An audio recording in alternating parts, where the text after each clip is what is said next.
Hello বন্ধুরা, কেমন আছো সবাই? আজকে ছেলেকে নিয়ে চলে যাচ্ছি একটা বিয়েবাড়িতে। তো রাস্তায় উঠে ছেলে বারবার ক্যামেরার দিকে তাকাচ্ছিল আর একটু করে হাসছিল। তো আজকে ভীষণ খুশি হয়ে গেছে। ও বাইকে উঠতে পারলে ভীষণ খুশি হয়ে যায়। তো রাস্তার চারিদিক পরিবেশটা অনেক সুন্দর ছিল, রাস্তাও ফাঁকা ছিল। আমরা যাচ্ছিলাম, তো আমরা ওখানে পৌঁছে গেছি।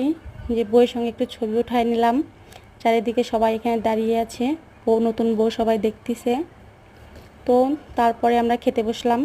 এখানে ডাল, সবজি, পাঁপড় ভাজা। এই পাশে হাজবেন্ড বসে আছে, আমরা খাওয়া শুরু করছি। এপাশে শাশুড়ি মা বসে আছে, চারিদিকে সবাই খাওয়া দাওয়া করছে। তো আমার ছেলে এখন ঘুমাইছে, ও উঠলে ওকে খাওয়াবো। তো ইতিমধ্যে দেখি যে আমার ছেলে উঠে গেছে, ওই পিসিমণির কাছে আছে। ও পিসিমণি একটু নাচার জন্য বলতেছে।